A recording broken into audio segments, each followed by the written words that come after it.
الحمد لله رب العالمين والصلاة والسلام على سيدنا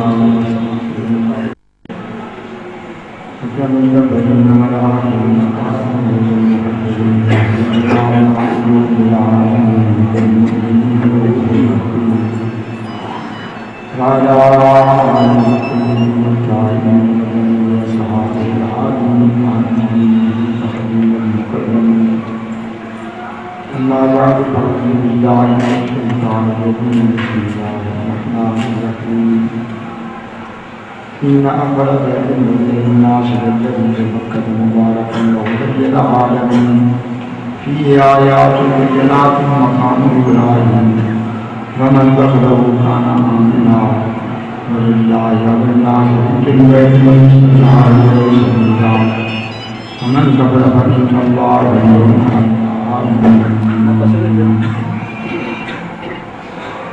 صدق الله العظيم وصدق رسوله النبي الكريم والرحيم إن الله وملائكته يصلون على النبي يا أيها الذين آمنوا صلوا عليه وسلموا تسليما يا رسول الله السلام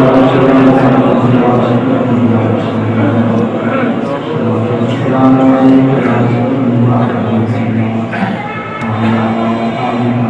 أبو بلا سبحانه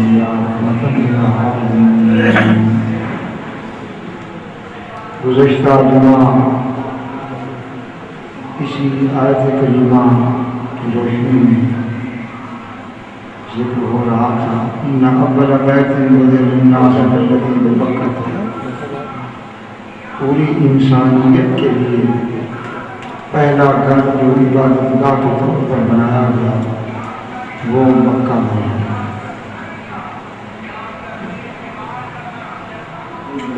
مبارکم و ہدی للعالمین،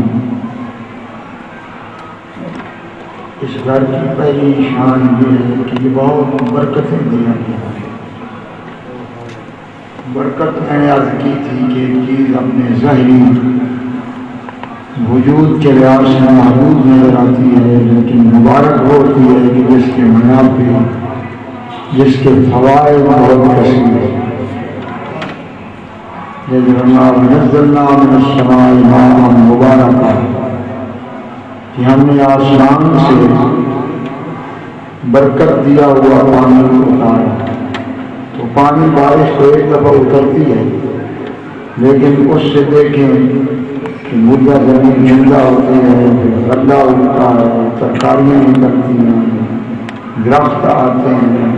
ہر قسم کے پھل آتے ہیں جو لوگوں کے اور اس گھر کی عظمت کے اوپر گواہ وہ آیات ہیں۔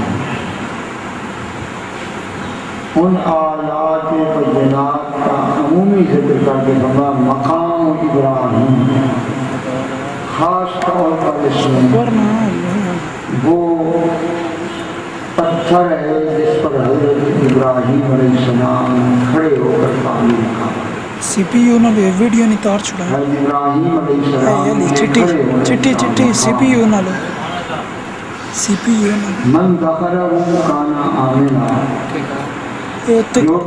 تلو کاٹ اس میں سی پی یو نہ تار گئے نہیں بھی اندر ایسا ہوتے چاہ کے رکھ اور لوگوں پر یہ چٹی چٹی ہے علی۔ ہاں اس گھر کا حج فرض کیا، من استطاع الیہ سبیلا، یہ اس پر فرض ہے جو استطاعت رکھتا ہو، طاقت رکھتا ہو اس گھر تک پہنچنے۔ من کفر، اور جس نے حج بیت اللہ کی فرضیت کا انکار کیا تو وہ کافر ہے۔ فإن اللہ غنی عن العالمین، تو اس کے کفر کا بوجھ یہ تار نالا نتے کر اتھے علی اس اتھے علی اس اتھے علی۔ فائدہ انسانوں کا ہے، اللہ تعالیٰ کو نہ کوئی عابد عبادت سے فائدہ دے سکتا ہے، نہ کوئی مشرک کفر سے نقصان۔ یہ وہ آیات کریمہ ہیں جو سورہ آل عمران کی ہے اور قرآن کریم کا چوتھے پارے کا یہ پہلا رکوع ہے، جس میں اللہ تعالیٰ نے بیت اللہ الحرام کی حد جو ہے جو 9 ہجری میں حضور علیہ السلام امت پر 9 ہجری کے بعد اس کی فرضیت کا حضور نے اعلان کیا۔ اس میں چونکہ پیچھے گھر والوں کی اگر کوئی ہے تو ان کا نام کا ان سب کے علاوہ اگر اس کے پاس اتنی مالی قوت ہے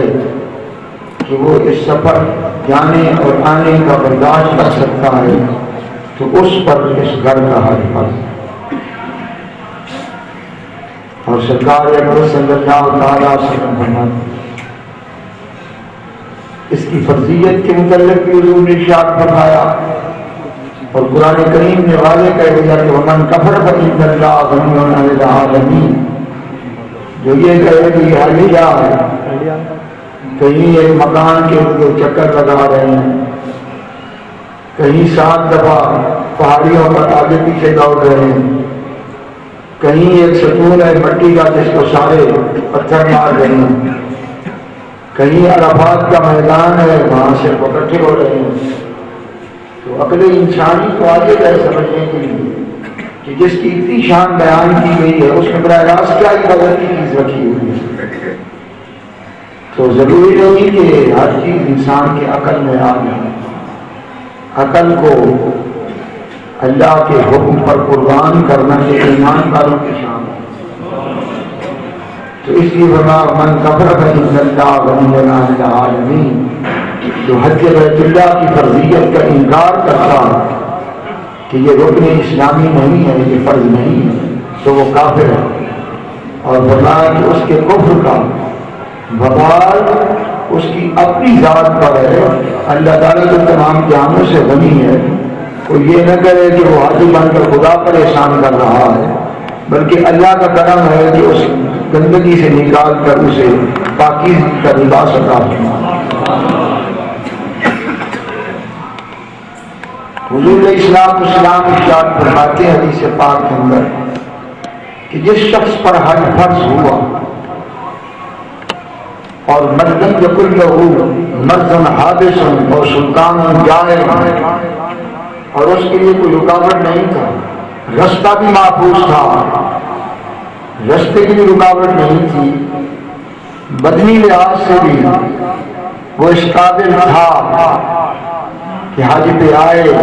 ورنہ اگر خود نہ آئے تو حج بدل کر آ سکتا ہے، پھر بھی اسے رخصت نہیں ہے، اور اس نے بغیر کسی عذر کے حج نہ کیا تو فلیمت انشاء یہودی یم انشاء نصرانی، تو اس کی مرضی کا یہودی ہو کر مرے یا نصرانی ہو کر مرے، وہ میرا امتی اور رب نے طاقت دی اور پھر حج نہ کرے۔ اگرچہ ہم یہ فتویٰ نہیں لگاتے کہ جو حج بیت اللہ نہیں کرتا وہ یہودی یا نصرانی ہے، یہ ضرور قرآن نے کہا ہے کہ حج بیت اللہ کے فرضیت کا انکار کرے وہ یہودیوں سے بھی بدتر ہے، وہ خارج از اسلام ہے۔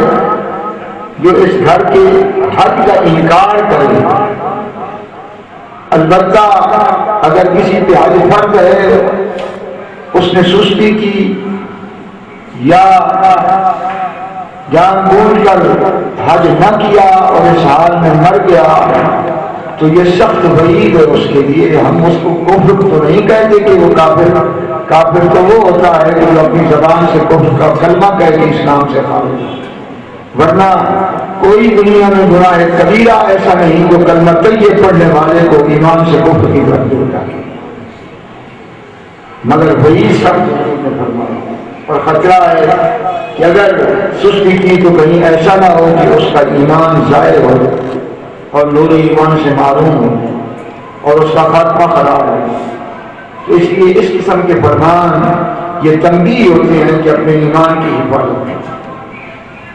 یہ تو قرآن کریم میں اللہ تعالیٰ نے اس گھر کی عظمت و برکت کا ذکر فرمایا اور اس گھر جسے بیت اللہ کہا جاتا ہے یہ نسبت ہے اللہ تعالیٰ کی طرف. اللہ تو پاک ہے کسی گھر میں رہنے سے، مگر ساری روئے زمین اس کی ہے. اس گھر کو خاص اپنا گھر کہا تو یہ دلیل ہے کہ اس کا مقام باقی مقامات سے بہت ہے. سیدنا عبداللہ ابن عباس فرماتے ہیں کہ فتح مکہ کے دن حضور سید عالم صلی اللہ علیہ وسلم نے ہمیں حکم فرمایا اور فرمایا لوگوں آج کے بعد اب ہجرت نہیں رہی، کہ جو لوگ مکہ سے مدینہ ہجرت کرتے تھے اب ہجرت نہیں رہی، کیونکہ اب مکہ شریف بھی دارالاسلام ہے اور مدینہ بھی اسلامی ریاست ہے. ولیکن نیت بجہاد، نیت کا ثواب ملتا رہے گا. اور نیت یہ ہے کہ پوچھا گیا کہ من المہاجر یا رسول اللہ، کہ حقیقی ہجرت کرنے والا کون ہے؟ حضور نے فرمایا من حجر خطایا و ذنوبا، جو اپنے رب کے جلال سے ڈر کر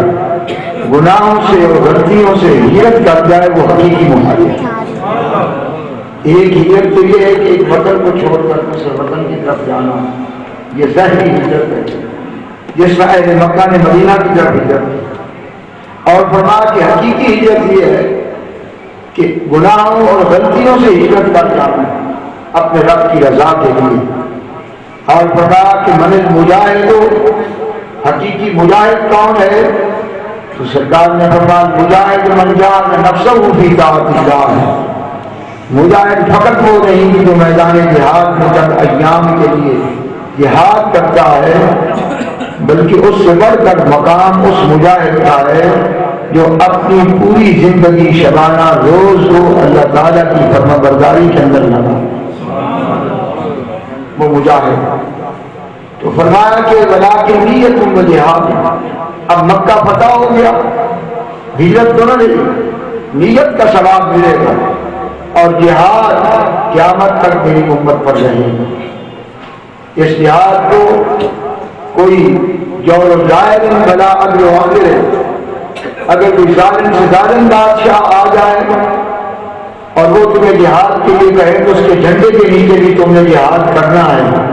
نہ کسی ظالم کا ظلم جہاد کو ختم کر سکتا ہے، نہ کسی عادل کا عدل جہاد کو ختم کر سکتا ہے. والجہاد لازم مصطفیٰ صلی اللہ علیہ یوم القیامہ حتی یقتل آخرهم مع الدجال آخر هذه الامت الدجال. جب سے میں آیا ہوں قیامت تک میری امت پر جہاد فرض رہے گا، یہاں تک کہ میری امت کا آخری گروہ جب دجال کے ساتھ قتال کرے گا تو پھر پوری روئے زمین کے اوپر کلمہ اسلام ہی اسلام ہوگا. اس وقت تک کوئی اس جہاد کو ختم نہیں کر سکتا، ثابت نہیں کر سکتا.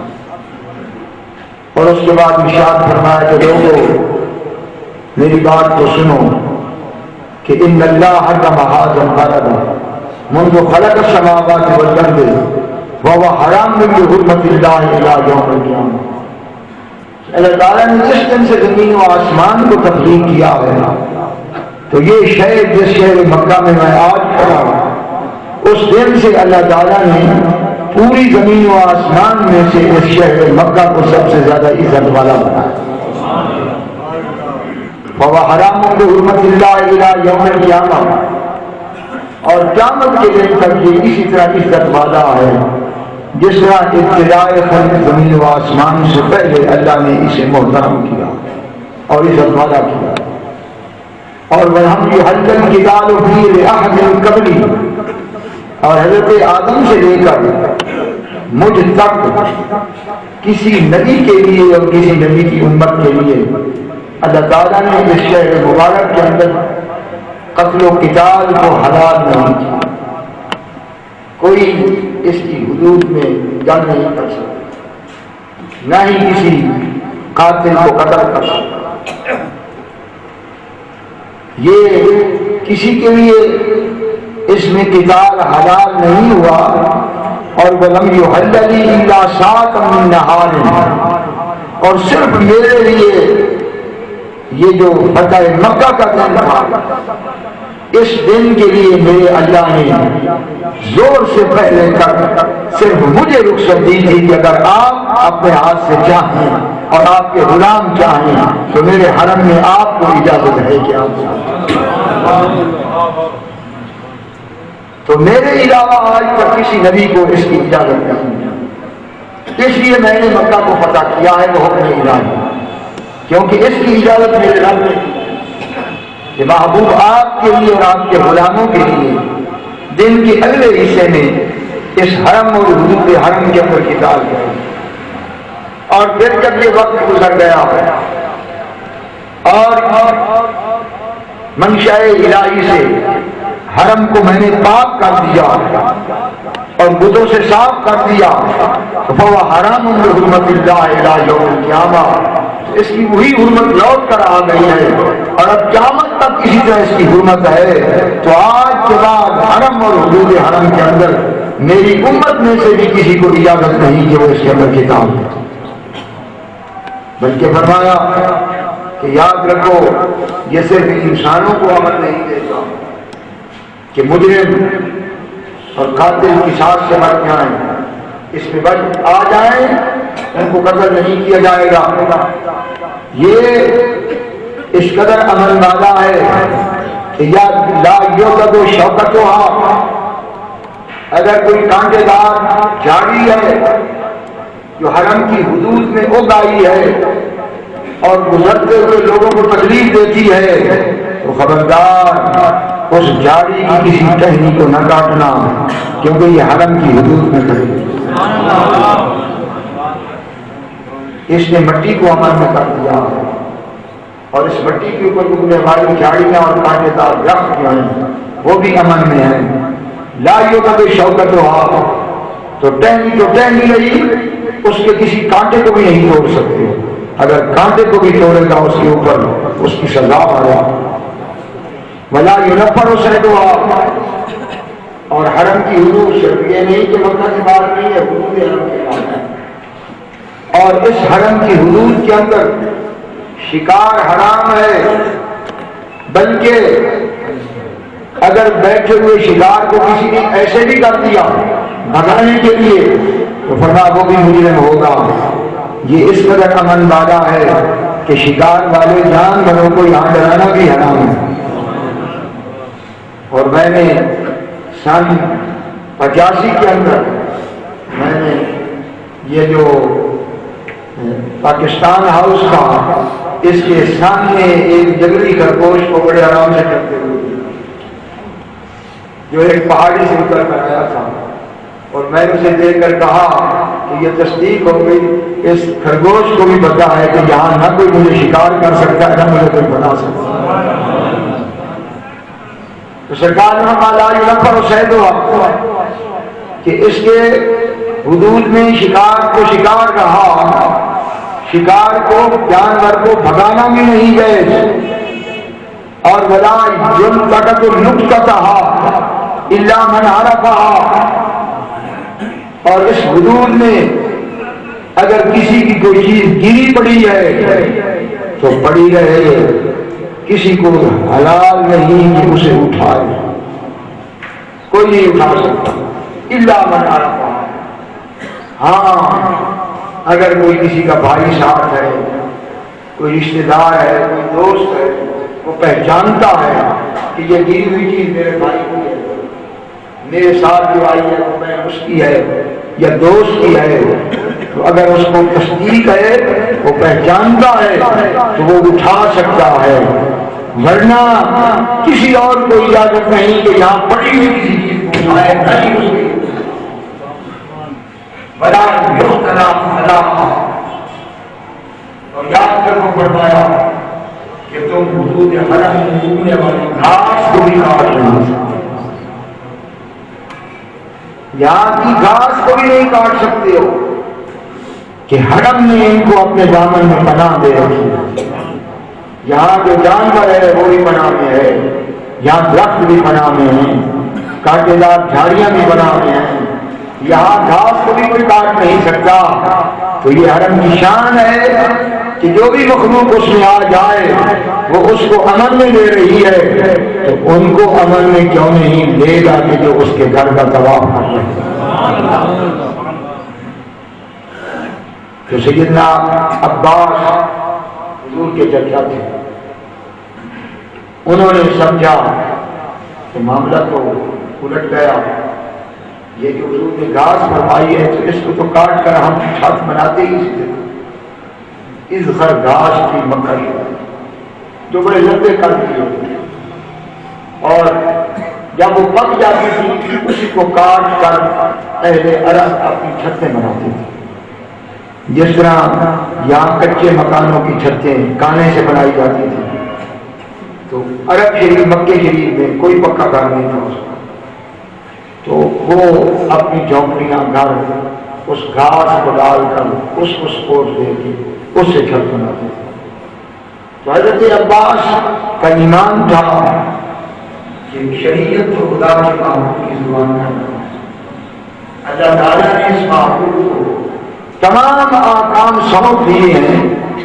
اور اس رسول کو اختیار کامل دے دیا ہے کہ اپنی زبان اقدس سے جسے چاہے حلال کرتے جسے چاہے وَيُحِلُّ لَهُمُ الطَّيِّبَاتُ وَيُحَرِّمُ عَلَيْهِمُ الْخَبَائِثَ۔ اللہ نے فرمایا میں نے وہ رسول بھیجا ہے جو اپنے غلاموں پر نور نبوت سے دیکھ کر طیب چیز کو حلال کرتا ہے، خبیث کو حرام۔ دیکھنے والے تو بڑے بڑے دانا بنتے ہیں مگر یہ نہ دیکھ سکے کہ خنزیر کتنا خبیث ہے، اور یہ نہ دیکھ سکے کہ طیب کون ہے۔ تو اگر عقل کے ذریعے اور میڈیکل سائنٹیفک نالج کے ذریعے خبیث و طیب کی تمیز ہو سکتی ہوتی تو یہ کبھی کتے نہ کھاتے اور خنزیر نہ کھاتے، مگر یہ عقل والے وہاں نہیں پہنچ سکتے جہاں نبی نبوت کے دور سے پہنچتے۔ تو بتا یحل لهم الطیبات ویحرم علیہم الخبائث، یہ نبی ہے جو اپنے نور نبوت سے دیکھ لیتا ہے کہ خبیث کیا ہے طیب کیا ہے، اور پھر یہ اپنے غلاموں پر خبیث کو حرام کر دیتا ہے اور طیب کو حلال کر دیتا ہے۔ تو یہ عقیدہ تھا کہ اٹھے اور اٹھ کر کہا یا رسول اللہ الا الاستخار فانه لبیوتهم وقینهم، یا رسول اللہ اتنا کرم فرما دے یہ اس گھر گھاس کاٹنے کی اجازت ہے، اس لیے کہ ہمارے گھروں کی چھتیں، ہماری چھپڑیاں جھونپڑیاں اور ہمارے کوٹھے یہ سب ہم اس گھر گھاس سے تیار کرتے ہیں اور اس کے بغیر بڑی مشکل ہو جائے گا، یہ تو ہمیں بہت دور جانا پڑے گا ڈھونڈنے کے لیے، اور اہل مکہ کو تکلیف ہوگی، تو کرم فرمائے باقی گھاس کا آپ کا حکم رہے، لیکن یہ اس گھر گھاس جو ہے اس کے کاٹنے کی ہمیں اجازت دے کہ یہ ہمارے گھروں کے لیے ہم اسی کی چھتوں کے طور پہ استعمال کرتے ہیں۔ تو حضور نے یہ نہیں کہا کہ انتظار کرو کہ میں وہی کا انتظار کروں، فرمایا اندل اس خانہ، فرمایا جاؤ تمہیں اس گھر کے کاٹنے کی اجازت ہے۔ پتہ یہ چلا کہ حرم کی عزت بھی رب نے محبوب کے ہاتھ میں ہے کہ وہ جو چاہیں حرم میں تصرف فرمائیں، جس کو چاہیں عمل میں لے آئیں، جس کو چاہیں اجازت دیں۔ اتنے میں ایک اور صحابی اٹھے اکرم بن حابس، انہوں نے کہا ارے آمنہ آجا یا رسول اللہ امر ابد، یا رسول اللہ کیا ہر سال کے لیے اس گھر کا ہر جنگ پہ فرض کیا ہوا یا زندگی میں ایک تو راوی کہتا ہے کہ حضور نے سکوت فرمایا، اس نے پھر اسی دفعہ کہا شاید بات نہیں سنی، جب تیسری دفعہ کہا تو سرکار نے فرمایا کہ جو کچھ میں حکم کروں اسے اختیار کیا کرو، جس سے منع کروں اسے رک جایا کرو۔ اگر آج میں یہ کہہ دیتا تیرے سوال پر کہ ہر سال فرض ہے تو قیامت تک ہر صاحب طاقت پر ہر سال فرض ہے، لیکن یہ میں کہہ رہا ہوں کہ یہ ہمیشہ نہیں، زندگی میں ایک دفعہ یہ۔ اور پھر حضور نے حدیث میں بھی حکم فرمایا کہ لوگوں ان اللہ فرض علیکم الحج فحجوا، اللہ تعالیٰ نے تم پر حج فرض کر دیا ہے، حج کرو، یہ فرض ہے، مقام فرضیت میں ہے، قرآن کے منہ سے بھی اور حدیث کے منہ سے بھی۔ پھر اس کے جو حج ہے اس کے 3 رکن پڑتا ہے. پہلا احرام ہے، غسل کرے یا وضو کرے، حدود حرم میں داخل ہونے سے پہلے احرام پڑھنا. جو طریقہ ہے اگر غسل کرے تو سبحان اللہ، غسل نہ کرے تو وضو کرے، وضو کر کے تو نفل پڑھے، نفل پڑھ کے سنت ہے، نفل پڑھے واجب نہیں ہے. جو سنت پڑھ کے اللہ تعالیٰ سے التجا کرے کہ میری مجال تو نہیں ہے، تو اپنے کرم سے اس کی توفیق بھی دے، اسے قبول بھی کرنا. پھر احرام کے 2 کپڑے پہنے اور جوتا کو نہیں پہن سکتا جس میں اس کی ایڑی بند ہو، بلکہ ایسا ہو جس سے یہ ٹخنے اور ایڑی نظر آ رہی ہے. اس کے بعد تلبیہ کہے، یہ پہلا رکن ہے. اور دوسرا رکن ہے حج کا عرفات کی حاضری. حضور علیہ الصلوۃ والسلام ارشاد فرماتے ہیں کہ العرفۃ هو الحج، کہ عرفہ حج ہے. حج عرفہ کا نام ہے، جو عرفہ میں پہنچ گیا حاجی ہو گیا. اور فرمایا میں نے آج تک کبھی شیطان کو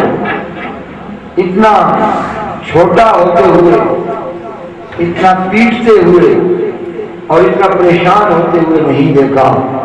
جتنا میں نے 9 ذی الحجہ کے دن شیطان کو پریشان اور مٹی ڈالتے ہوئے دیکھا. فرمایا کیونکہ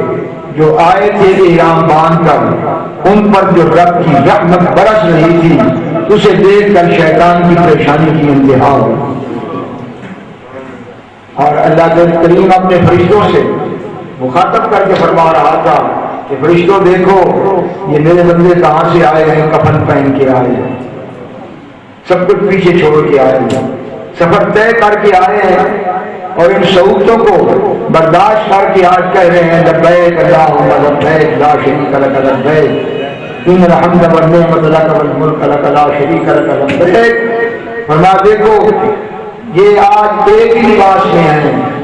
کسی کی نسل کچھ ہو، قوم کچھ ہو، ملک کچھ ہو، خطہ کچھ ہو، تہذیب کچھ ہو، ثقافت کچھ ہو، لیکن آج سب ایک ہی لباس میں ملبوس ہیں. ان کے اندر کوئی فرق نہیں ہے کہ اشہدوا یا ملائکتی بانی قد غفرت لکم، اے فرشتوں گواہ ہو جاؤ کہ میں نے ان تمام کی بخشش فرمائی. تو جب یہ شیطان نزول رحمت الہی کو دیکھتا ہے تو اس کی حالت ہوتا ہے. اس سے کئی مسائل نظر آتے ہیں. ایک مسئلہ جو علماء نے ذکر کیا تو انہوں نے یہ ذکر کیا کہ اسلام کے اندر اجتماعیت ہے، اور اجتماعیت کا مطلب یہ ہے کہ مسلمانوں کو فردن فردن وہ مقام نہیں ملتا جو وہ جمع ہو کر اکٹھے ہو کر اللہ تعالیٰ کی رضا حاصل کرنے کے لیے عمل کرتے ہیں. چنانچہ اس کا پہلا عمل محلے کی مسجد سے شروع ہوا، جہاں پنجگانہ نماز کے لیے اہل اسلام جمع ہوئے. پھر اس کی برکات کو بڑھانے کے لیے جمعہ شریف آ گیا، جس میں اجتماع پنجگانہ نمازوں سے کہیں زیادہ ہوتا ہے. پھر اس کو اور زیادہ بڑھانے کے لیے عید آ گئی کہ عید کا نظریہ ہی یہی ہے کہ عیدگاہ ہو، اور اس میں جہاں سینکڑوں کی تعداد جمعے میں ہے تو وہاں ہزاروں اور لاکھوں تک پہنچا. اور پھر اس کے بعد اللہ تعالیٰ نے یہ حج کو رکھ دیا کہ جس میں ایک محلہ نہیں، ایک شہر نہیں، ایک ملک نہیں، بلکہ تمام بلاد اسلامیہ سے اہل اسلام ایک ہی قسم کا لباس پہن کر اللہ تعالیٰ کے محبوب کی غلامی میں اللہ تعالیٰ کی حاضری کے لیے حاضر ہوئے. یہ وہ پلان ہے جو ایک اجتماعیت کے اندر رکھا. اور اس اجتماعیت کے اندر فلسفہ کیا؟ امام بیضاوی جو مفسرین میں تقریباً ہمارے درس نظامی میں جو ہم کتابیں پڑھاتے ہیں، تفسیر میں علامہ بیضاوی کے مقام کے قریب کوئی مقام نہیں. علامہ قاضی بیضاوی اس قدر قرآن کریم کی تفسیر میں باقی مفسرین سے ممتاز اور اشرف نماز. علامہ بیضاوی کہتے ہیں کہ نماز میں ایاک نعبد و ایاک نستعین کیوں؟ چلو جماعت کے ساتھ تو ایک آدمی پڑھ رہا ہے تو ایاک نعبد و ایاک نستعین ہے، تو گھر میں تو ایک ہے تو اسے چاہیے تھا کہ وہ کہتا کہ ایاک اعبد و ایاک استعین، یہ میں تیری عبادت کرتا ہوں، میں تیری بندگی کرتا ہوں. وہاں اس کے ساتھ سارے تو نہیں کھڑے، وہ وہاں بھی ایاک نعبد و ایاک نستعین کہہ رہا ہے اور جماعت میں بھی ایاک نعبد و ایاک نستعین کہہ رہا ہے. بیضاوی کہتے ہیں کہ اس میں ہم کا صیغہ استعمال کرنے میں حکمت کیا ہے؟ وہ فرماتے ہیں اس میں حکمت یہ ہے کہ جماعت کو اس لیے مشروع کیا گیا ہے، شریعت کے اندر اس کی اہمیت ذکر کی گئی ہے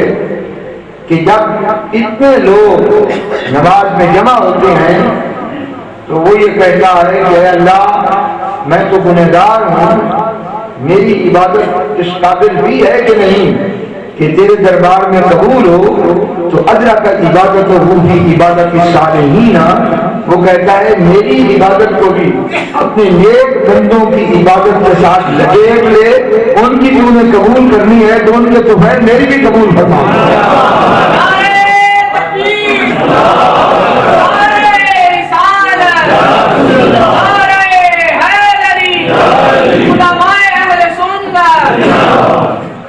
جس آیت کریمہ کو لوگ پیش کرتے ہیں اپنی طرف سے بالکل ایک مسلمان کو منفرد کرنے کے لیے کہ عبادت بھی اسی کی ہے اور مدد بھی اسی سے لینی ہے، لہذا کسی ولی کے پاس جانے کی ضرورت نہیں،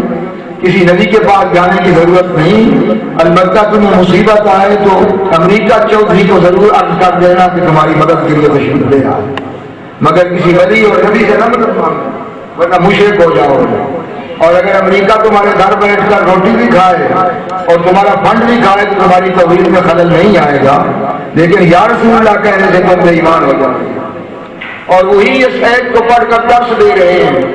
اور اشتہار لگا رہے ہیں کہ آؤ ہمارا درس قرآن سنو، تو جس کو وہ اولیاء اللہ سے کاٹنے کے لیے کہہ رہے ہیں، ہمارے مفسر کہہ رہے ہیں کہ اسی میں ولایت کی شان ذکر ہو رہی ہے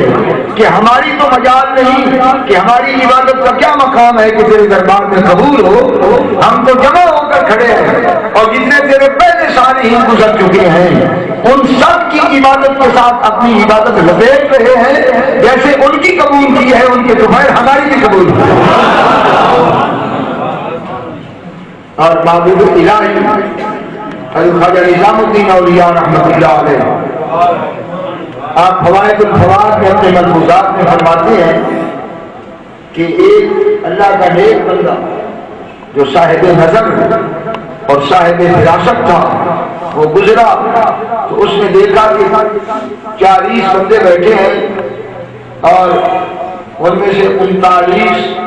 کے قریب وہ ہیں جو غباش اور گندے لاپرواہ اور ہر قسم کی غیر انسانی حرکتیں کرنے والے، اور اس نے دیکھا کہ ان میں ایک ایسا بیٹھا ہے کہ جو اللہ تعالیٰ کا مقبول ہے، تو اس کے قریب آیا اور اسے کہنے لگا کہ ان کی صحبت میں تو بیٹھا ہے تو تیری عادت ہے کہ ان کے پاس بیٹھا ہے، یہ کیسے ہیں اور تو کیسے ہے؟ اس نے کہا سبحان صاحب بات ٹھیک ہے جو تو کہہ رہا ہے، لیکن یہ تجھے پتہ نہیں ہے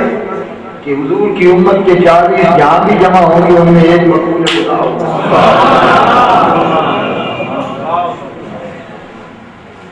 تمہیں پتہ نہیں ہے اس بات کا؟ اس نے کہا بالکل پتہ. تو اس نے کہا پھر یہ سرکار کے فرمان کے مطابق ہی میں آ کر رہا تھا، اور تمہاری علم، تمہاری تحقیقات، تمہاری ریسرچ اسی مرکز کے ارد گرد گھوم رہی ہے کہ کل نہ کرنا، کیلم نہ کرنا، دسواں نہ کرنا، مرتے ہی 40 امتی اکٹھے ہو جائیں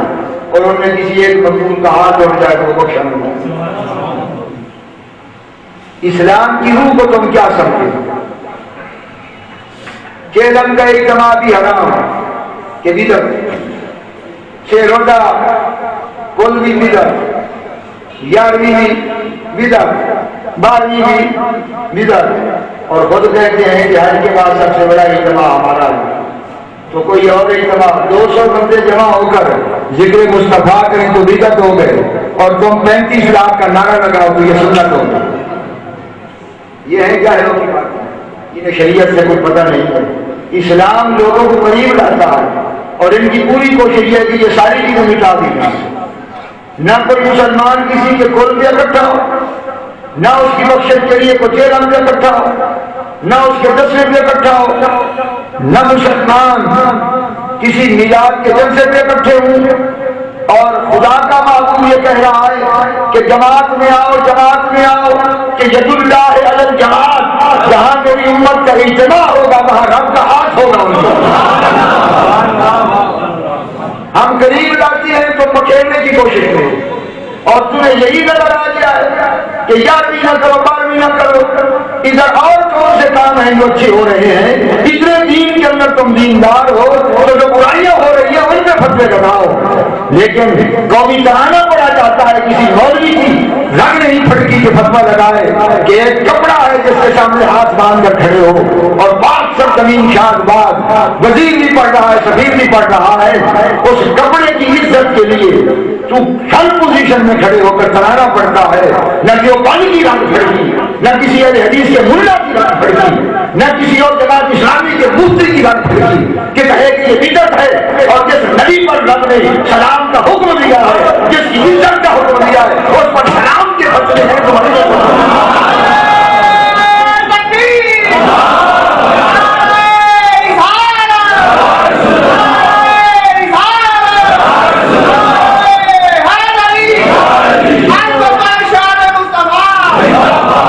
دینداری کے دعوے کرنے والوں، یہ تمہاری دینداری ہم سمجھتے ہیں، صرف یہ بغض مصطفیٰ ہے اور بغض اولیاء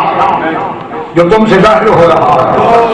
اور تمہارے سارے بچے نبی کی عزت گھٹانے میں لگ رہے ہیں اور ولیوں کی شان گھٹانے میں لگ رہے ہیں۔ یہی تم نے پڑھا ہے اور یہی تمہارا دین ہے۔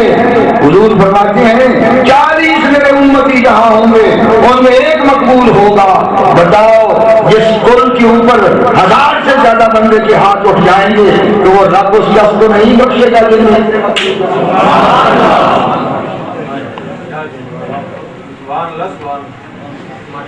یہ ہے اجتماعیت کی شان۔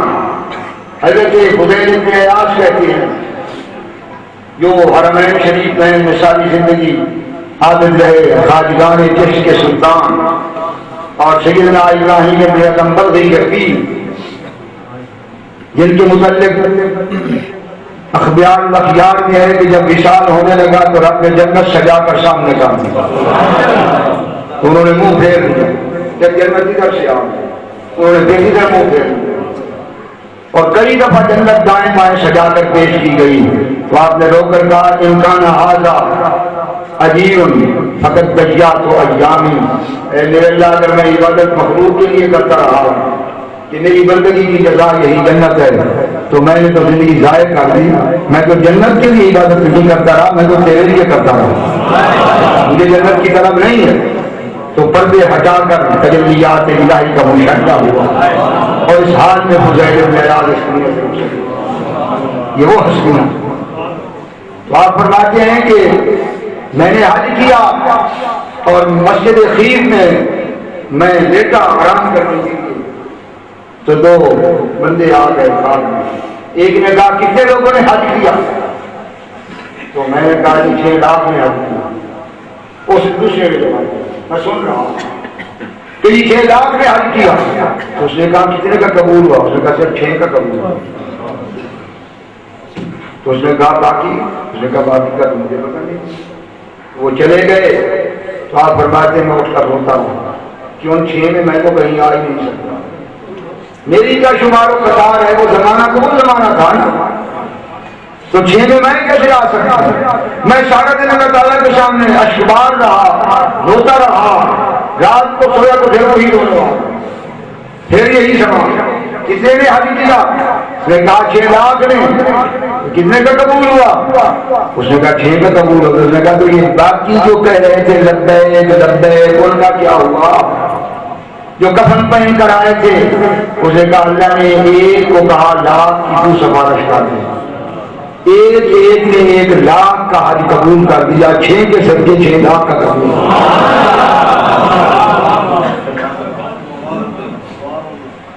اور یہاں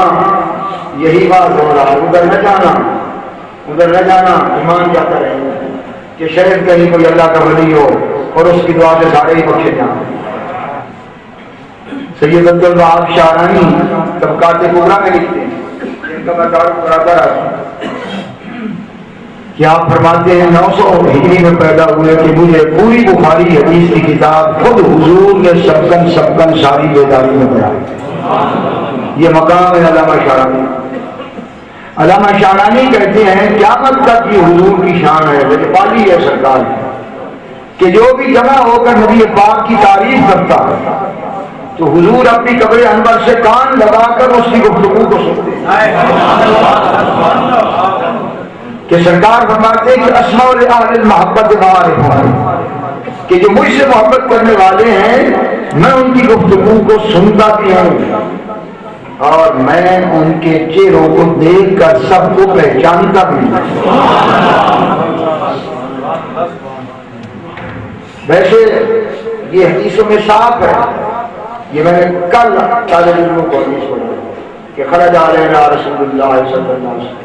حضور گھر سے باہر تشریف لے آئے، کبھی جدے ہی کتابان، حضور کی ہاتھوں میں 2 کتابیں تھیں، ایک دائیں ہاتھ میں تھی اور ایک بائیں ہاتھ میں، اور صحابہ کو کہا اتدرون ما ہاتان الکتابان، جانتے ہو یہ 2 کتابیں کیا ہیں؟ انہوں نے کہا یا رسول اللہ ہم کیسے جان سکتے ہیں، الا ان تخبرنا، جب تک آپ نہیں بتائیں گے ہمیں کیا خبر ہے، ہم تو وہی کو جانتے ہیں جو آپ کی زبان سے سنتے ہیں۔ تو حضور نے فرمایا کہ میرے دائیں ہاتھ میں جو کتاب ہے یہ جتنے جنتی ہیں ان میں ہر جنتی کا نام، اس کے باپ کا نام، اس کے قبیلے کا نام، اور ایک ایک کر کے ہر جنتی کا نام، باپ کا نام، قبیلے کا نام لکھا ہوا ہے، ثم اجمل علی آخرہم، اور سب سے آخر میں اس کا ٹوٹل لگا دیا۔ پہلے ایک ایک کا نام ہے، اس کے بعد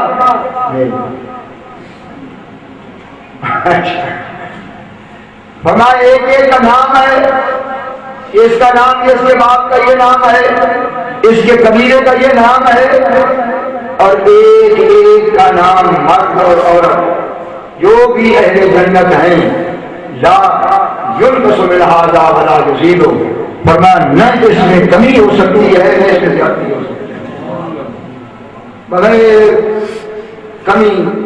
بغیر زیادتی کے، یہ مبرم ہے جو بدل نہیں سکتا،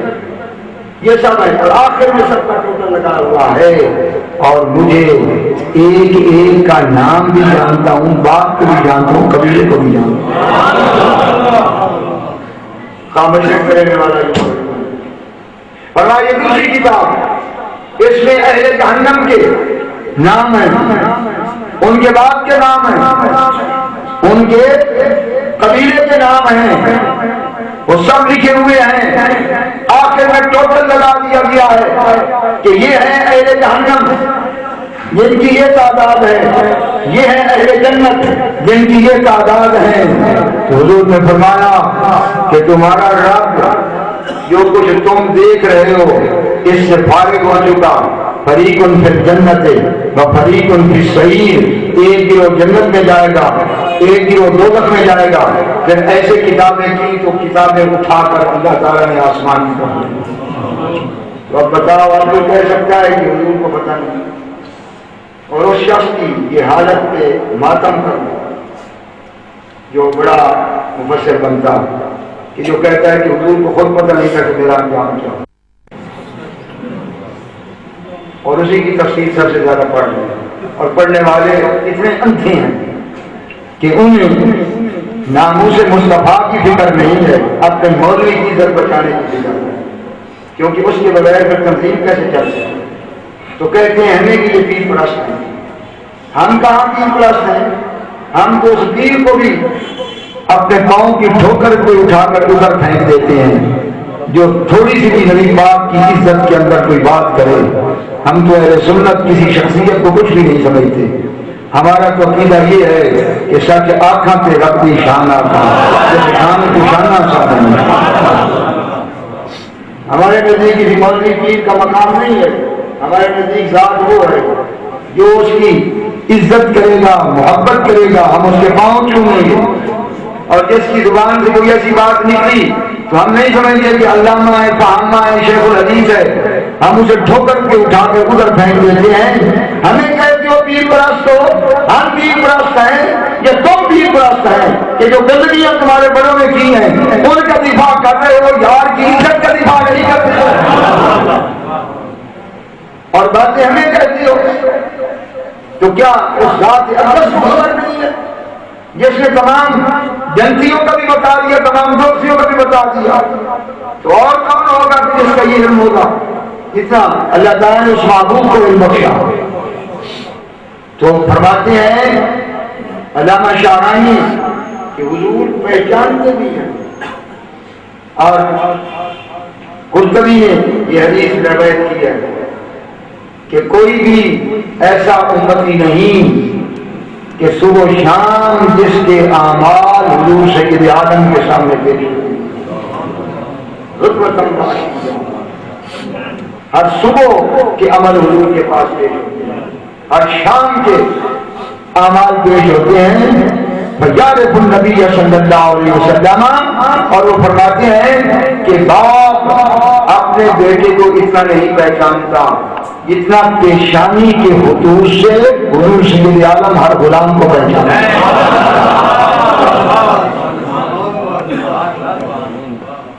اور جسے اتنی خبر نہیں کہ اس محبوب کی کیا شان ہے تو کیا وہ ایمان لے کے بیٹھا ہوا. تو شاہرانی کہتے ہیں کہ یہ اکثر ہوا ہے کہ گناہوں میں بچھڑے ہوئے گنہگار جب اس کی محبت میں اس کا ذکر سننے آ گئے تو اسی مجلس میں رب نے ان کو ہمیشہ کے لیے بخش کے رکھا. ہمارے وقت کا امام حضور کی شان میں باز کر رہا تھا اور اس نے جھوم کر یہ شعر پڑھا کہ محمد بشر اللہ کل بشر کل یعقوب حجر اللہ کل حجر. یہ عربی کا شعر اس نے محبت سے پڑھا تو رات سویا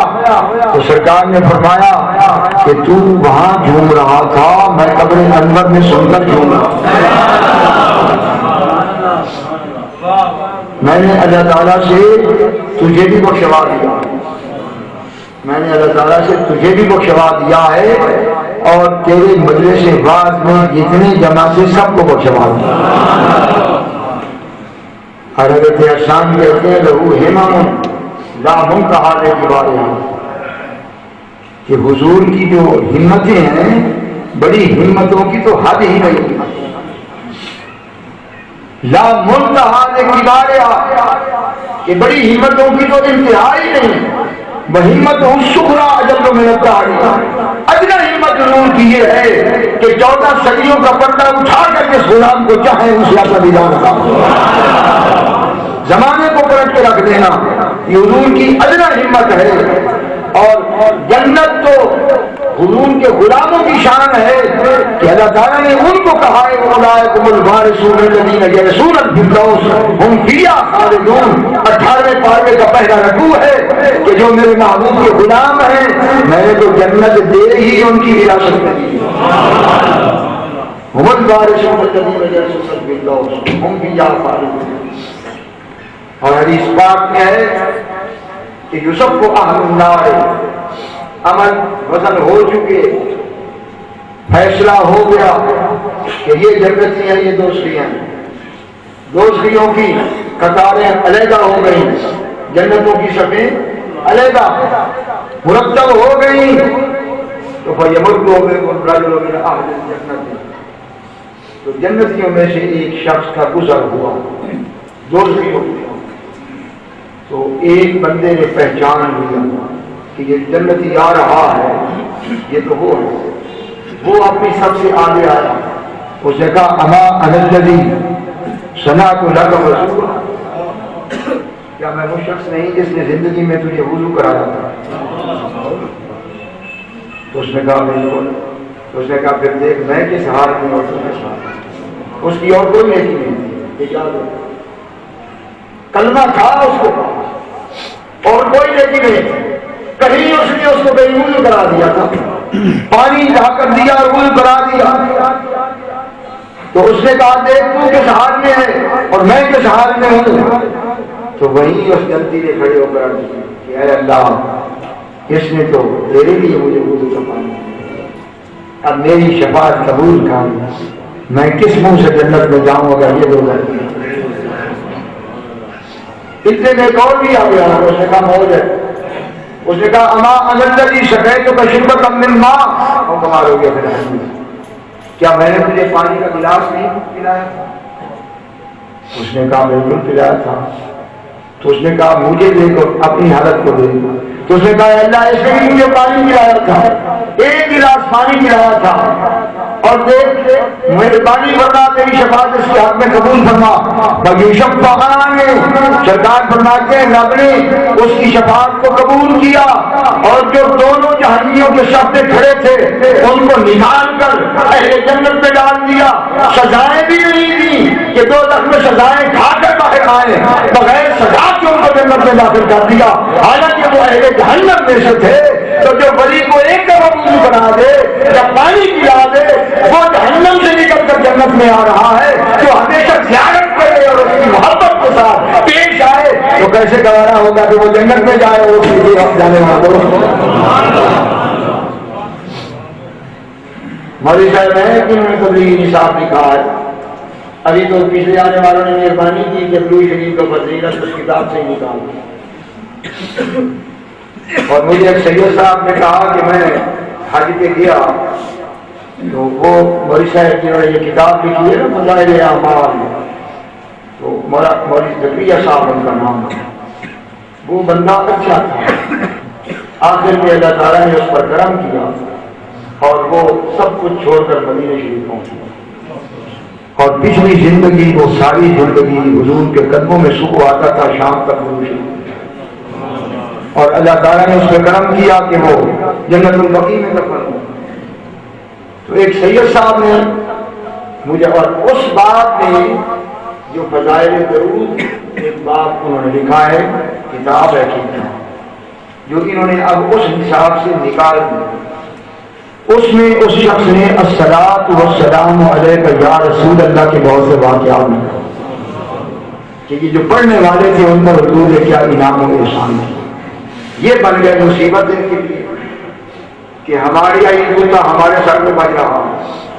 تو لوگ اسی کے حوالے دے کر یہ کہتے تھے کہ یہ کتاب پڑھتے اس کتاب میں تو یہ ہے. تو انہوں نے کہا کہ عقیدہ تو ہمارا یہ ہے نہیں. اب مصیبت یہ بن گئی ہے کہ کتاب بھی پڑھتے ہیں تو جواب کیا دیں. تو اس کو علیحدہ چھپوا اور اس کو چھپا دیا تاکہ نہ اس کے ساتھ ہوگا نہ وہ سزا پڑے. تو شاہ صاحب کہتے ہیں میں نے مدینہ شریف میں دیکھا کہ مولوی صاحب جنت البقیع میں کھڑے ہیں اشعار ہو اور کانپ رہے ہیں. تو میں نے کہا مولوی صاحب آپ کے اوپر فالج کا حملہ ہے یا کیا ہے, آپ کانپ رہے ہیں, تو مبارک ہو کہ آپ کو جنت البقیع میں جگہ مل گئی ہے. تو کہنے لگے ارے سید صاحب یہاں سے میرے نکال دینے کا حکم جاری ہو گیا, کسی جنت البقیع سے نکال دیا, لیکن اللہ کے محبوب نے کرم دیا. حضور نے کیا اس نے مجھ پر درود کے فضائل دیے ہیں, اس لیے اس کو یقین نہیں. تو جس کیریکٹر کی وجہ سے بیچارے لکھنے والے کو جنت البقیع ملی ہے, اس کے مرنے کے بعد انہوں نے خراج عقیدت یہی پیش کیا ہے کہ اسی کو علیحدہ کر دیا ہے. باقی اہل وفا کی یہی شان ہوا. اب وفا والے کو لوگ تو یہ لکھتے ہیں اس کتاب کے اندر جو فضائل درود کا چلتا ہے, اس میں لکھتے ہیں کہ دو پڑوسی تھے. یہ ان کی بات, یہ واقعہ ویسے بھی ہماری جو عربی کی ہیں ان نے لکھا ہوا, انہوں نے بھی وہیں سے لکھا. کئی ایک ہمارے ائمہ نے اس واقعہ کو نقل کیا, انہوں نے ان کتب سے لیا, اور یہ لکھا ہے کہ دو پڑوسی تھے, ایک نمازی تھا دوسرا نمازی نہیں تھا. جو نماز نہیں پڑھتا تھا اس کو نمازی یہ تلقین کرتا تھا کہ نماز پڑھا، وہ کہتا تھا پڑھوں گا نہیں۔ اسی دوران وہ فوت ہو گیا جو نماز پڑھنے کی ابھی تیاری کر رہا تھا، تو اس کو اس کے پڑوسی نے دیکھا کہ چہرہ اس کا چاند کی طرح چمک رہا، مرنے کے بعد کپڑے اس کے سفید ہیں، تو اس نے کہا یار تیری شکل و صورت اور تیری حیات تو اہل جنت ہے، لیکن ابھی تم نے نماز تو شروع نہیں کی تھی، میں تجھے تلقین کر رہا تھا، تو تیاری کر رہا تھا، تو تیرا عمل تو تھا کوئی، مگر تیری صورت بتا رہی ہے کہ تو اہل جنت میں سے ہے۔ اس نے کہا میں اہل جنت میں سے، اور کہنے لگا کہ میری اہل جنت میں ہونے کا سبب تجھے بتاتا ہوں کہ قبر میں جب مجھے رکھا گیا تو جتنی میری بدعمالیاں تھیں نا وہ بڑی کبھی اور ڈراؤنی صورتیں بن کر میرے سامنے آ گئی اور گزرنے لگی، تو مجھ پہ وحشت طاری ہوئی اور میں نے کہا کہ مارا گیا اس وحشت کے گھر میں، یہ میرے برے اعمال، تو میں کیا کروں گا؟ تو اتنے میں خوبصورت عمل آیا، خوبصورت شکل میں، اور جیسے وہ آیا وہ آواز آئی کہ ہمیں بخش، وہ کیا عمل تھا؟ کہے گا وہ عمل یہ تھا کہ میں ایک دفعہ گزر رہا تھا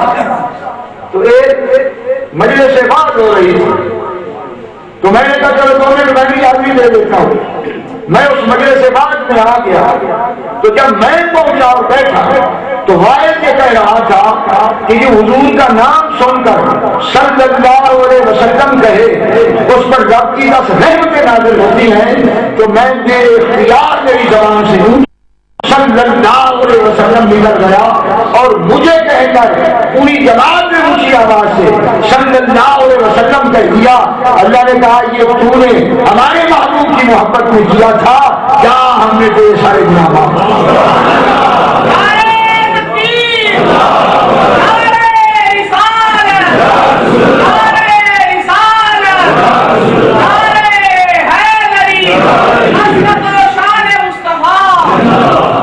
اب آپ خود ہی بتائیں کہ اس محبوب کی کیا ہمتیں۔